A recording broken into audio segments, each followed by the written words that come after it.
Time travel करके एक कमजोर और डरपोक पति के शरीर में आने का पहला ही दिन था और तुमने बिना किसी हिचकिचाहट के अपनी सीईओ पत्नी के हाथों को काले सिल्क से बांध दिया। एक ऐसी घमंडी पत्नी जिसे इस शरीर का असली मालिक कभी छू तक नहीं सका था, आज तुमने उसे पूरी रात में 7 बार करारा सबक सिखाया। तुम्हारी पत्नी सेलेस्ट ने दर्द से कराहते हुए दांत पीसे और कहा, किरण किरण, ये 7वीं बार था। क्या तुम्हारा कभी पेट नहीं भरेगा? मैं तुम्हें बता रही हूं, तुम्हें अपनी इस हरकत की भारी कीमत चुकानी पड़ेगी। तुम्हें उस मैरिज एग्रीमेंट के बारे में अच्छे से पता था, इसलिए तुमने बेहद बेपरवाही से जवाब दिया, तो ठीक है, कल चलते हैं और तलाक ले लेते हैं। आज रात को हमारा ब्रेकअप गिफ्ट ही समझ लो। इसके बाद हम एक दूसरे के लिए अजनबी होंगे। ये सुनकर सेलेस्ट गुस्से से कांपने लगी। उसकी आंखों में सिर्फ नफरत और अपमान की आग थी। वो चिल्लाई, किरण, तुमने मेरा फायदा भी उठाया और अब तलाक भी चाहते हो? सपने देखना बंद करो। लेकिन तुमने सिर्फ एक तिरस्कार भरी मुस्कान दी। तुमने उसे अपनी बाहों में कसकर जकड़ा और उसके कान के पास फुसफुसाए, तलाक नहीं दोगी? मेरे पास तुम्हें मजबूर करने के 1000 तरीके हैं। सेलेस्ट भी कोई मामूली औरत नहीं थी। उसने तुम्हें घूरते हुए कहा, कोशिश करके देख लो। जब तक मैं नहीं चाहूंगी, तुम तलाक के बारे में सोच भी नहीं सकते। तुमने उसकी ठुड्डी को अपने हाथों में पकड़ा और उसे 2 रास्ते दिए। तुम्हारे पास सिर्फ 2 विकल्प हैं, या तो चुपचाप तलाक के पेपर्स पर साइन कर दो, या फिर एक पत्नी होने का फर्ज निभाओ और रोज रात मेरे साथ इसी बिस्तर पर सो। इस बात ने सेलेस्ट के गुस्से को 7वें आसमान पर पहुंचा दिया। उसने झपट कर तुम्हें काटने की कोशिश की। तुमने दर्द के मारे उसे पीछे धकेल दिया, जिससे वो बिस्तर से नीचे गिरते गिरते बची। तुम्हें लगा कि अब वो शांत हो जाएगी, लेकिन दर्द सहते हुए भी उसने तुम्हें जोरदार लात मारी और बिस्तर से नीचे गिरा दिया। अब तुम्हारा भी पारा चढ़ चुका था। तुम वापस बिस्तर पर आए, उसकी कलाइयों को कसकर पकड़ा और उसे एक और सबक सिखाने का मन बना लिया। ये देखकर कि तुम अभी भी रुकने वाले नहीं हो, सेलेस्ट चीख पड़ी, अगर तुमने मुझे दोबारा छुआ तो तुम्हारी खैर नहीं। उसकी धमकियों का तुम पर कोई असर नहीं हुआ। तुमने अपने तरीके से उसकी बोलती बंद कर दी। इस बार सेलेस्ट पूरी तरह टूट गई। उसकी आंखों से आंसुओं का सैलाब बह निकला। वो इस दर्द को बर्दाश्त नहीं कर पा रही थी। जब तुमने देखा कि वो बुरी तरह कांप रही है, तब जाकर तुम रुके और ठंडी आवाज में बोले, चुपचाप पड़ी रहो और मुझे दोबारा गुस्सा दिलाने की कोशिश मत करना। इतना कहकर तुम दूसरी तरफ पलटे और आंखें बंद करके सो गए। अंधेरे में सेलेस्ट के दिमाग में तूफान चल रहा था। वो सिर्फ यही सोच रही थी कि तुम्हें इस बात की सजा कैसे दे। अगर वो पुलिस बुलाती है तो उसके परिवार की बदनामी होगी, और अगर तलाक लेती है तो अपना इतना बड़ा नुकसान होने के बाद वो ये कैसे बर्दाश्त कर सकती थी। उसने तुम्हारी तरफ देखा और ये समझ नहीं पा रही थी कि जो आदमी कल तक उसके हर जुल्म को चुपचाप सहता था, वो एक ही रात में इतना खौफनाक और अजनबी कैसे हो गया। अगली सुबह जब तुम्हारी आंख खुली तो तुमने अपने बगल में गहरी नींद में सो रही सेलेस्ट को देखा। ये मानना पड़ेगा कि बिना मेकअप के भी ये औरत बेहद खूबसूरत थी, और उसका फिगर तो और भी कमाल का था। तुमने अपना हाथ बढ़ाया और उसे अपनी बाहों में खींचना चाहा, लेकिन जैसे ही तुमने उसे छुआ, सेलेस्ट की आंखें झटके से खुल गईं। दोनों की नजरें मिलीं और कमरे में एक अजीब सी खामोशी छा गई। तुम जरा भी नहीं हिचकिचाए और पूरी बेशर्मी से उसे अपनी बाहों में जकड़ लिया। उसके कान के पास फुसफुसाते हुए तुमने कहा, सुबह सुबह का वक्त है, क्या हमें कुछ करना नहीं चाहिए? ये सुनते ही सेलेस्ट का चेहरा गुस्से से लाल हो गया। कल रात की वजह से वो अभी तक दर्द में थी। किरण, तुम एक जानवर हो, उसने चिल्लाते हुए कहा। तुम बस हंसे और बोले, तो ठीक है, चलो मैरिज रजिस्टर ऑफिस चलते हैं और तलाक खत्म करते हैं। हम दोनों आजाद हो जाएंगे, वरना मुझे तो ये रोज करना पड़ेगा। क्या तुम रोज सह पाओगी? सेलेस्ट गुस्से से कांप रही थी। उसने तुरंत मना करते हुए कहा, तुम भाड़ में जाओ, तलाक के बारे में तो सोचना भी मत। तुम्हें भी अब इस बात की कोई परवाह नहीं थी। आखिरकार तुम्हारे पास 8-10 लाख युआन का शुरुआती फंड था, और सबसे बड़ी बात, तुम्हारे पास आने वाले 20 सालों की यादें थीं। तुम भविष्य जानकर इस दुनिया में वापस लौटे थे। इस घमंडी पत्नी के नखरे सहने से अच्छा था कि तुम बाहर की रंगीन दुनिया का मजा लो। तुम सीटी बजाते हुए उठे और बाथरूम की तरफ चले गए। तुम्हें अंदर ही अंदर एक अजीब सा सुकून महसूस हो रहा था, जैसे तुमने उसे औरत होने का असली मतलब समझा दिया हो। शायद तलाक के बाद वो इन पलों को याद भी करे। बाथरूम के शीशे के सामने खड़े होकर तुमने एक विजयी मुस्कान दी और खुद से कहा, दोस्त, तुम जहां भी हो खुश रहो। अब ये शानदार शरीर मेरा है और मैं तुम्हारी जगह इस जिंदगी के असली मजे लूंगा। नहाने के बाद जब तुम बिना कपड़ों के बाहर आए तो सेलेस्ट ने तुरंत अपना चेहरा दूसरी तरफ घुमा लिया। तुमने अपने कपड़े पहने और एक ठंडी आवाज में कहा, जल्दी से उठो और तैयार हो जाओ, हमें तलाक के पेपर्स लेने जाना है। कभी नहीं, सेलेस्ट पूरी तरह भड़क उठी। ये ख्याल अपने दिमाग से निकाल दो। तुमने लापरवाही से कंधे उचकाए और कहा, जैसी तुम्हारी मर्जी।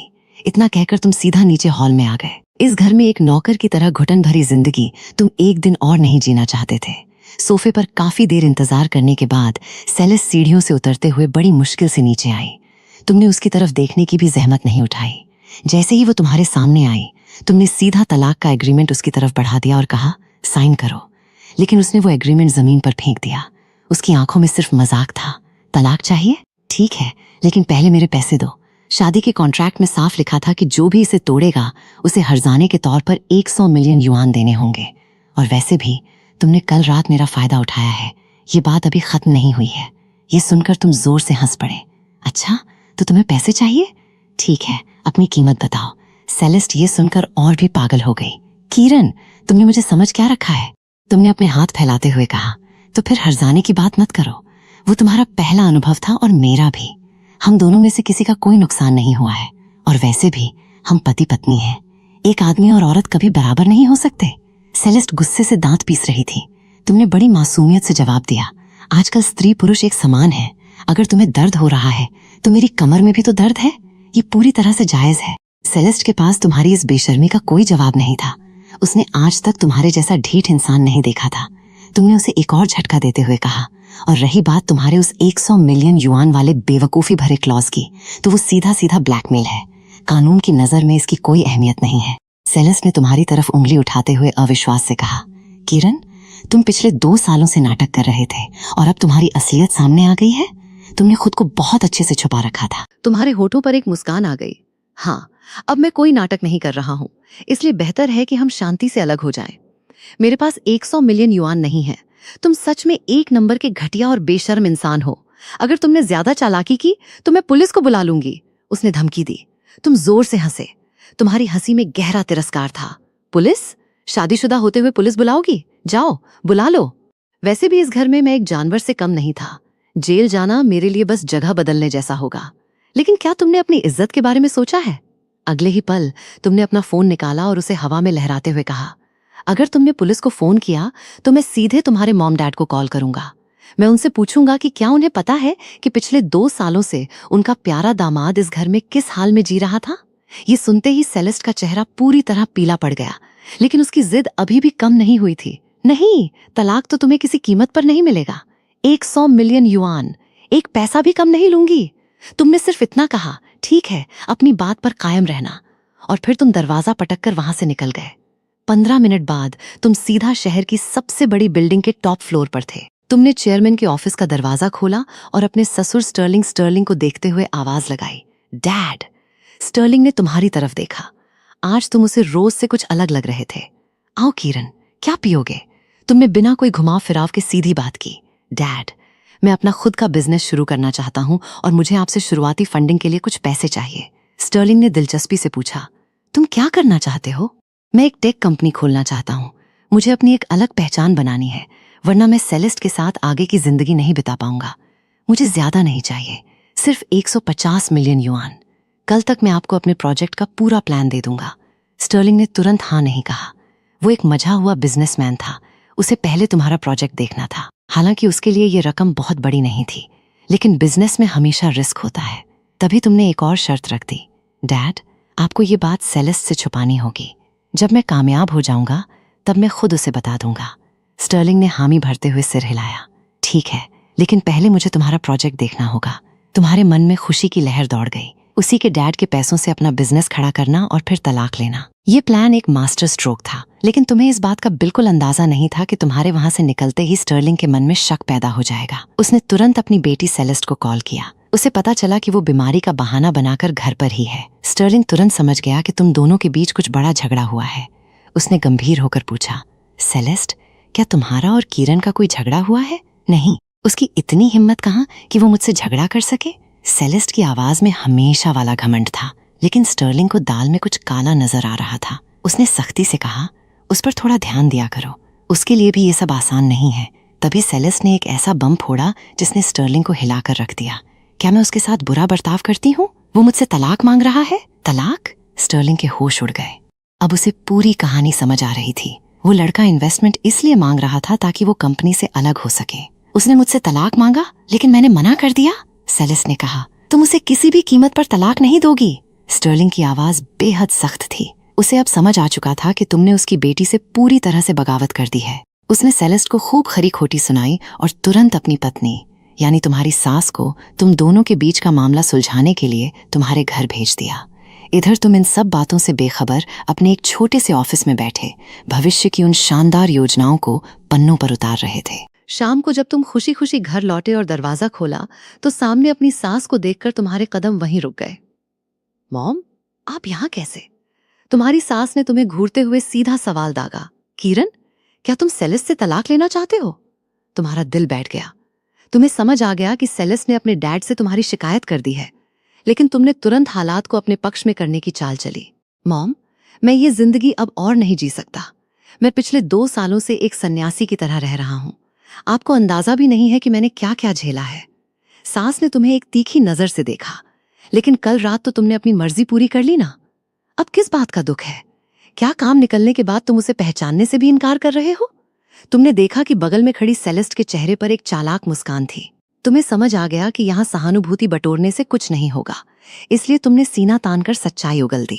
मॉम, मुझे अपनी जिंदगी का कंट्रोल अपने हाथों में चाहिए।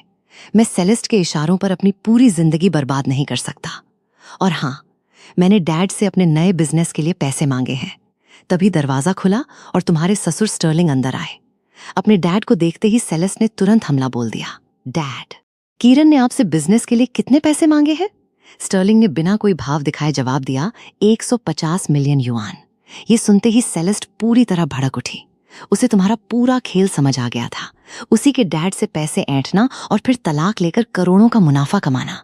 गुस्से में पागल होकर उसने टेबल पर रखे फल उठाए और तुम पर फेंकने शुरू कर दिए। तुम खुद को बचाते हुए उसके माता पिता के सामने चिल्लाने लगे, देखिए डैड, मॉम, ये मेरे साथ रोज ऐसा ही बर्ताव करती है। घर में एक बड़ा हंगामा होने वाला था, लेकिन स्टर्लिंग ने बेहद शांति से तुम्हारी तरफ देखा और पूछा, किरण, पहले मुझे ये बताओ कि तुम्हारा प्रोजेक्ट क्या है? तुमने तुरंत अपना आइडिया बताया, एक टेक्स्ट न्यूज और इन्फॉर्मेशन वेबसाइट जो यूजर्स की पसंद के हिसाब से उन्हें कंटेंट रिकमेंड करेगी। ये सुनकर स्टर्लिंग की आंखों में चमक आ गई। ये आइडिया बहुत शानदार है। इसके लिए 150 मिलियन युआन शायद कम पड़ जाएं। क्यों ना हमारी कंपनी ही इस प्रोजेक्ट को फाइनेंस करे और तुम इसके हेड बन जाओ? नहीं डैड, तुमने साफ इनकार कर दिया। मैं इसे खुद अपने दम पर शुरू करूंगा। अगर आप पैसे नहीं भी देंगे तो मैं कोई और रास्ता निकाल लूंगा। तुम्हारे इस अटल फैसले को देखकर स्टर्लिंग थोड़ा नरम पड़ा और उसने तुम्हें 20 मिलियन युआन देने का फैसला किया। उसने ये भी कहा कि अगर तुम फेल हो गए तो कभी भी लौटकर कंपनी ज्वाइन कर सकते हो। आखिर में उसने तुमसे पूछा, किरण, सेलेस्ट कह रही है कि तुम तलाक चाहते हो, क्या ये सच है? तुमने एक हल्की सी मुस्कान के साथ कहा, डैड, मैं तो बस ऐसे ही कह रहा था, आप इसे सीरियसली मत लीजिए। तुम्हारे चेहरे पर ये झूठ देखकर सेलेस्ट को घिन आ रही थी। उसे समझ नहीं आ रहा था कि एक ही रात में तुम इतने शातिर और चालाक कैसे हो गए। जैसे ही तुम खाना बनाने के लिए किचन में गए, सेलेस्ट तुरंत स्टर्लिंग के पास गई और बोली, डैड, आप इसे एक भी पैसा नहीं दे सकते। स्टर्लिंग ने पलटकर पूछा, क्यों नहीं दे सकता? वो तुम्हारा पति है। अगर वो कामयाब होता है तो इसमें हमारे परिवार का ही नाम होगा। जब सेलेस्ट की कोई बात नहीं मानी गई तो उसने गुस्से में अपने बैग से एक फाइल निकाली और टेबल पर पटक दी। डैड, ये देखिए, ये बहुत पहले से मुझसे तलाक लेना चाहता है। स्टर्लिंग ने वो एग्रीमेंट उठाया और उसे पढ़ते ही सन्न रह गया। उसमें साफ लिखा था कि तुम बिना एक भी पैसा लिए इस शादी से बाहर निकल रहे हो और यहाँ तक कि तुमने अपनी माँ के ऑपरेशन के लिए लिए गए पैसे भी लौटाने की बात लिखी थी। इसे पढ़ने के बाद स्टर्लिंग ने सेलेस्ट की तरफ देखा और कहा, तुमने खुद ये एग्रीमेंट पढ़ा है? ये सुनकर सेलेस्ट के होश उड़ गए। उसने तुरंत वो एग्रीमेंट छीना और उसे पढ़ते ही उसका चेहरा शर्म से झुक गया। तुम्हारा प्लान हर तरफ से परफेक्ट था। तुम्हारी सास ने भी वो एग्रीमेंट पढ़ा और अपनी बेटी पर चिल्ला पड़ी। 2 साल से तुम दोनों पति पत्नी की तरह नहीं रह रहे थे और तुमने ये बात हमसे छुपाई। स्टर्लिंग का गुस्सा 7वें आसमान पर था। सेलेस्ट, अगर तुम ऐसा बर्ताव करोगी तो कोई भी आदमी तुमसे तलाक ही मांगेगा। सेलेस्ट रोते हुए चिल्लाई, डैड, कल रात उसने मेरे साथ जबरदस्ती की और आप मुझे ही डांट रहे हैं। स्टर्लिंग ने तुरंत उसे चुप कराते हुए कहा, ये तुम्हारे कर्मों का फल है। अगर तुमने किरण के साथ ऐसा ही बर्ताव जारी रखा तो मैं खुद उसका साथ दूंगा कि वो तुम्हें तलाक दे दे। तुम उसके लायक नहीं हो। तुम्हारी सास भी शर्म से पानी पानी हो गई और चुपचाप किचन में जाकर तुमसे माफी मांगने लगी। खाना खाने के बाद जैसे ही तुम्हारे सास ससुर वहां से गए, घर का माहौल फिर से सर्द हो गया। सेलेस्ट का गुस्सा आखिरकार फूट पड़ा। उसने तंज कसते हुए कहा, किरण, तुम्हारा दिमाग तो बहुत तेज निकला। तुमने शांति से उसकी तरफ देखा और कंधे उचकाए। बस ठीक ठाक है, कल मैं ये घर छोड़कर जा रहा हूँ। जब भी तलाक के लिए मन बन जाए मुझे बता देना। इस बात ने सेलेस्ट के अंदर ज्वालामुखी फाड़ दिया। तुम सच में घर छोड़कर जाना चाहते हो? किरण, तुम कितने बड़े ड्रामेबाज हो। मेरे डैड के पैसे भी चाहिए और तुम्हें कोई शर्म भी नहीं है? तुमने एक ठंडी मुस्कान के साथ उसकी तरफ देखा। तुम्हारी आंखों में अब उसके लिए कोई लगाव नहीं था। फिक्र मत करो, मैं तुम्हारे परिवार का एक एक पैसा ब्याज समेत लौटा दूंगा। इतना कहकर तुम सीधा अपने कमरे में गए। सेलेस्ट गुस्से से लाल हो चुकी थी। वो तुम्हारे पीछे चिल्लाई, किरण, अगर तुम आज इस दरवाजे से बाहर गए तो कभी वापस लौटकर मत आना। कमरे में पहुंचकर तुमने अलमारी में लटके अपने कुछ सस्ते सूट निकाले और बिना किसी हिचकिचाहट के उन्हें सूटकेस में ठूंस दिया।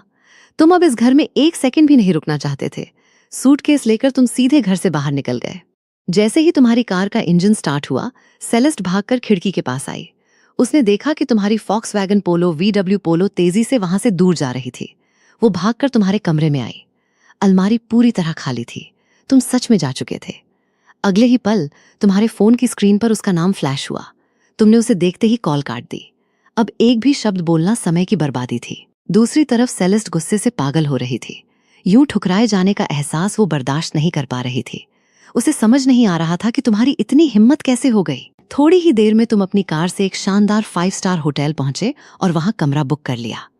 अब तुम उस आजादी का लुत्फ उठा रहे थे जिसके लिए तुम इतने समय से तरस रहे थे। अभी रात बाकी थी, इसलिए तुम पास ही के एक क्लासी और स्टाइलिश बार में चले गए। इस जगह पर आदमियों से ज्यादा औरतें नजर आ रही थीं। तुम बार काउंटर के पास जाकर बैठे और अपने लिए एक ड्रिंक ऑर्डर की। तभी तुम्हारी नजर पास बैठी एक 30 साल के आसपास की औरत पर पड़ी। वो शायद थोड़ी ज्यादा पी चुकी थी। उस नशे में धुत बेहद खूबसूरत औरत ने भी तुम्हारी तरफ देखा और कड़कती आवाज में बोली, क्या देख रहे हो? अगर दोबारा घूरा तो तुम्हारी आंखें निकाल लूंगी। ये सुनकर तुम्हारे चेहरे पर एक शरारती मुस्कान आ गई। जब बगल में इतनी खूबसूरत हसीना बैठी हो तो कोई कैसे ना देखे। औरत ये सुनकर जोर से हंस पड़ी। उसकी आंखों के भाव पल भर में बदल गए। उसने तुम्हें ऊपर से नीचे तक देखा और अचानक एक न्योता दे डाला, क्या मुझ जैसी लड़की के साथ चलने की हिम्मत है तुम में? क्यों नहीं? तुमने जवाब दिया, पर अंदर ही अंदर तुम्हारी धड़कनें तेज हो गईं। तुम मन ही मन सोच रहे थे, अरे बाप रे, अभी तो एक मुसीबत से निकला हूं और तुरंत एक नया रोमांस शुरू हो गया। वो औरत तुम्हें देखकर मुस्कुराई। उसने अपना कार्ड स्वाइप करके बिल चुकाया और वहां से चलने लगी। उसके कदम लड़खड़ा रहे थे, इसलिए तुमने आगे बढ़कर उसे थाम लिया। तुमने पूछा, खूबसूरत मोहतरमा, अब कहाँ चलना है, होटल या आपके घर? अगले ही पल उसने अपना चेहरा तुम्हारे करीब किया और तुम्हारे कान में अपनी गर्म सांसों के साथ फुसफुसाते हुए कहा, तुम्हारी सच में बहुत हिम्मत है। रात के उस पहर बार के बाहर की खामोशी में तुमने उस अजनबी और बेहद खूबसूरत औरत को अपनी बाहों में थाम रखा था जिससे तुम्हारी अभी अभी मुलाकात हुई थी। तुम्हारे होठों पर एक हल्की सी शरारती मुस्कान थी और तुमने धीरे से उसके कान में फुसफुसाते हुए पूछा, खूबसूरत मोहतरमा, अब कहाँ चलना है, होटल या तुम्हारे घर?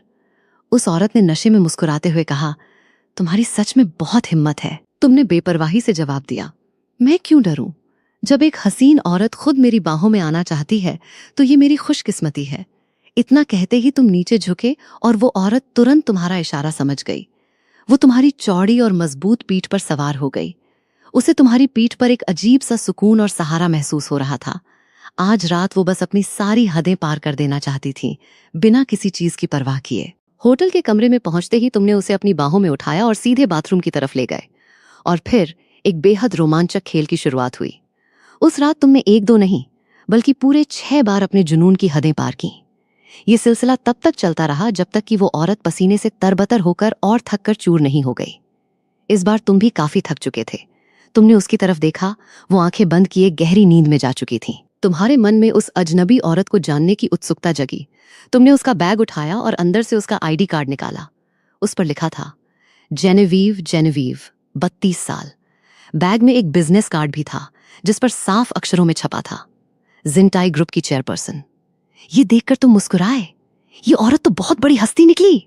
तुमने मन ही मन सोचा, ये तो मानो कोई खजाना हाथ लग गया है। भविष्य में इसके जरिए और भी मौके मिल सकते हैं। अगली सुबह जब जेनेवीव की आंख खुली तो अपने बगल में एक अजनबी आदमी को देखकर वो जरा भी हैरान नहीं हुई। इसके बजाय वो बेहद शांत थी। तुम्हारी भी नींद खुल गई। तुमने अचानक उसकी कलाई पकड़ी और अपनी भारी आवाज में पूछा, इतनी जल्दी जा रही हो? लेकिन जेनेवीव ने बेहद ठंडेपन से तुम्हारा हाथ झटक दिया और कड़क आवाज में बोली, मुझे छोड़ो। तुम कुछ और कहना चाहते थे, लेकिन उसने बिना तुम्हारी तरफ देखे अपने कपड़े पहने और वहां से चली गई। कमरे में बस तुम अकेले रह गए, कल रात की उन हसीन यादों के साथ जो सच में भुलाए नहीं भूल रही थीं। तुमने उठकर एक शानदार शावर लिया और अपने कपड़े पहने। आज तुम्हें कंपनी जाकर अपना इस्तीफा देना था और फिर रहने के लिए एक अच्छा सा घर ढूंढना था। तभी तुम्हारे फोन की घंटी बजी। स्क्रीन पर सेलेस्ट का नाम चमक रहा था। कॉल उठाते ही उसकी गुस्से से भरी आवाज गूंज उठी। किरण, अभी के अभी घर वापस आओ, वरना तुम्हें एक फूटी कौड़ी भी नहीं मिलेगी। उसकी धमकियों पर तुमने बस एक ठंडी मुस्कान दी। माफ करना सेलेस्ट, हमारे बीच का रिश्ता बस उस शादी के कागज तक ही सीमित है। इसके अलावा हमारे बीच कुछ नहीं है। जब वो कागज बदलने यानी तलाक का मन हो तब मुझे कॉल कर लेना। फोन के दूसरी तरफ सेलेस्ट गुस्से से आग बबूला हो रही थी। तुम यकीन नहीं करोगे, मैं अभी जाकर अपने मॉम डैड को सब बता दूंगी। तुमने बड़ी बेरुखी से कहा, जाओ बता दो। मैं भी कह दूंगा कि तुमने मुझे घर से निकाल दिया है। फिर देखते हैं तुम्हारे मॉम डैड किस पर यकीन करते हैं। सेलेस्ट का पूरा शरीर गुस्से से कांप रहा था। किरण, तुम एक नंबर के घटिया इंसान हो। मेरे परिवार के पैसे लेकर भी तुम्हें कोई शर्म नहीं आ रही है? क्या तुम्हारी कोई इज्जत नहीं है? अब तुमने भी उसे करारा जवाब देने का फैसला किया। तुम्हारी आवाज बर्फ से भी ज्यादा ठंडी थी। मैंने तुम्हारे डैड के पैसे लिए हैं और मैं उनका ये एहसान जरूर चुकाऊंगा। लेकिन रही बात तुम्हारी, तो तुम पर अभी भी मेरे 2 मिलियन युआन बकाया हैं। जब फैसला कर लो तो मुझे फोन कर लेना। इतना कहकर तुमने सीधा फोन काट दिया। सच कहूं तो तुम्हें सेलेस्ट नाम की इस औरत से कोई हमदर्दी नहीं थी। उसके साथ रात बिताना सिर्फ तुम्हारे अंदर की भड़ास निकालने का एक तरीका था। और वैसे भी जो मौका मिला उसे न गंवाना ही समझदारी थी। आखिरकार ये भी तो जिंदगी का एक तजुर्बा ही था। 30 मिनट बाद तुम कंपनी पहुंचे और सीधा डायरेक्टर की टेबल पर अपना इस्तीफा पटक दिया। उसके बाद तुम अपना बिजनेस प्लान लेकर अपने ससुर स्टर्लिंग के पास गए। स्टर्लिंग ने तुम्हारा प्लान देखा और वो न सिर्फ हैरान हुआ बल्कि उसने तुम्हारी जमकर तारीफ की। उसने उसी वक्त फैसला लेते हुए कहा, मैंने पैसे तुम्हारे अकाउंट में ट्रांसफर कर दिए हैं, चेक कर लो। ये सुनते ही तुमने अपना फोन निकाला और बैंक का मैसेज देखते ही तुम्हारे चेहरे पर एक बड़ी सी मुस्कान आ गई। शुक्रिया डैड, तुमने कहा। और हाँ डैड, मैं कुछ दिनों के लिए घर से बाहर रहने का सोच रहा हूँ। मुझे अपने इस नए बिजनेस पर अपना पूरा ध्यान लगाना है। ये सुनते ही स्टर्लिंग का चेहरा सख्त हो गया। लड़के, कहीं तुम मेरी बेटी को छोड़ने की प्लानिंग तो नहीं कर रहे हो? मैं इसके लिए कभी नहीं मानूंगा और मैं तुम दोनों के तलाक के सख्त खिलाफ हूं। काफी बहस के बाद तुम्हें सिर्फ 1 महीने की मोहलत मिली। 1 महीने बाद तुम्हें हर हाल में वापस घर लौटना ही था। अपनी कार में वापस आकर तुम काफी रिलैक्स महसूस कर रहे थे। अब तुम्हारे पास फंड्स आ चुके थे और तुम्हारे दिमाग में सिर्फ एक ही चीज चल रही थी, पैसा बनाना। तभी तुम्हारे दिमाग में एक ऐसा नाम कौंधा जिसकी कीमत भविष्य में आसमान छूने वाली थी। BTC यानी बिटकॉइन। तुमने बिना 1 सेकंड की देरी किए अपने फोन से एक अकाउंट खोला और पूरे 15 मिलियन युआन एक ही बार में इन्वेस्ट कर दिए। बाकी बचे 5 मिलियन युआन तुमने दूसरे इन्वेस्टमेंट्स के लिए बचा कर रख लिए। इसके बाद तुमने एक शानदार 2 BHK 2 BHK अपार्टमेंट किराए पर लिया, जिसमें जरूरत का सारा सामान पहले से मौजूद था। आखिरकार अब तुम्हारा अपना एक ठिकाना था। रात होने तक तुम थकान से चूर होकर सोफे पर लेट गए। तुमने अपनी जेब से सुबह वाली उस औरत का बिजनेस कार्ड निकाला और फोन पर उसका नाम सर्च किया। जो नतीजे सामने आए उसने तुम्हारे होश उड़ा दिए। जेनेविव कोई आम औरत नहीं थी। वो 200 बिलियन युआन की मार्केट वैल्यू वाले एक विशाल ग्रुप की प्रेसिडेंट थी। कल रात की उन बेहतरीन यादों के बारे में सोचकर तुम्हारे चेहरे पर एक मुस्कान आ गई। वो सब सच में बहुत जादुई था। लेकिन तुम एक ऐसे इंसान नहीं थे जो किसी के पीछे पागलों की तरह भागे। ये तुम्हारे उसूलों के खिलाफ था। इसके लिए तुम्हें कोई बहुत ही सॉलिड प्लान बनाना होगा। उसी वक्त विला में सेलेस्ट गुस्से से पागल हो रही थी। उसे लग रहा था कि तुमने उसके डैड के सामने ऐसा खेल खेला है कि सारी गलती उसी की लग रही थी। तुमने खुद को एकदम पाक साफ साबित कर दिया था। उसकी आंखों में एक खौफनाक चमक आ गई। उसने तुरंत अपने आदमियों को फोन लगाया और तुम्हारा नया पता ढूंढने का आदेश दिया। बिजनेस करना है ना इसे? मैं भी देखती हूँ कि मेरे परिवार के पैसों से ये क्या उखाड़ लेता है, उसने दांत पीसते हुए कहा। दूसरी तरफ दिन भर की भागदौड़ के बाद तुम अपनी नई सोसाइटी के बाहर सड़क किनारे मजे से बारबेक्यू और बियर का आनंद ले रहे थे। तुम्हारे लिए ये किसी जन्नत से कम नहीं था। तभी रेड लाइट पर एक बेहद लग्जरी कार आकर रुकी। कार के अंदर बैठी जेनेविव की नजर अचानक तुम पर पड़ी। तुम्हें देखते ही उसके दिमाग में कल रात की वो सारी दीवानगी और हदें पार कर देने वाली यादें ताजा हो गईं। उसने तुरंत अपना सिर झटककर उन ख्यालों को बाहर निकालने की कोशिश की। अचानक तुमने भी सड़क के बीच खड़ी उस लग्जरी कार की तरफ देखा। जेनेविव को लगा कि तुम उसे ही देख रहे हो। डर के मारे उसने तुरंत अपना चेहरा घुमा लिया और उसके दिल की धड़कनें तेज हो गईं। वो मन ही मन सोच रही थीं, ये छोटा सा लड़का मुझे हर जगह कैसे मिल जाता है। तुमने उस लग्जरी कार को बस एक सरसरी निगाह से देखा। तुम्हारे अंदर कोई खास एक्साइटमेंट नहीं थी, क्योंकि तुम जानते थे कि बहुत जल्द तुम्हारे पास भी ऐसी ही एक कार होगी। अपना खाना खत्म करके तुम अपने नए आशियाने में लौट आए और उस आज़ादी को महसूस करते हुए एक गहरी, सुकून भरी नींद में सो गए। लेकिन शहर के दूसरे कोने में जेनेविव बिस्तर पर करवटें बदल रही थीं। आंखें बंद करते ही उसे सिर्फ तुम और तुम्हारे साथ बिताए गए वो हसीन पल याद आ रहे थे। वो बहुत उलझन में थी। एक तरफ उसे डर था कि कहीं तुम उसके पीछे ना पड़ जाओ, और दूसरी तरफ वो तुम्हारे बारे में सब कुछ जानने के लिए तड़प रही थी। वो बहुत लंबे समय से अकेली थी। अपने पति की मौत के बाद से उसने इतनी बड़ी कंपनी का सारा बोझ अकेले ही उठाया था। वो शारीरिक और मानसिक रूप से टूट चुकी थी। लेकिन कल रात की उस बेबाकी ने उसके अंदर के सोए हुए जज्बातों को फिर से जगा दिया था। ये सोचते हुए जेनेविव ने अपने तकिए को कसकर गले लगा लिया और अपनी टांगों को सिकोड़ लिया। उस एहसास की उसे अब जैसे लत लग चुकी थी। वो ना चाहते हुए भी उस लड़के के बारे में सोच रही थी और उसकी बाहों में वापस जाने के लिए मचल रही थी। नहीं, ऐसा नहीं चल सकता, उसने खुद से कहा। वो झटके से उठकर बैठ गई। उसकी आंखों में एक अजीब सा दृढ़ निश्चय था। उसे सबसे पहले ये पता लगाना था कि तुम असल में हो कौन। अगले ही सेकंड उसने अपना फोन उठाया और एक मैसेज टाइप किया। इस आदमी के बारे में पता लगाओ। मुझे इसकी पूरी कुंडली चाहिए, इतनी बारीकी से कि मुझे ये भी पता होना चाहिए कि आज इसने किस कलर की चड्डी पहनी है।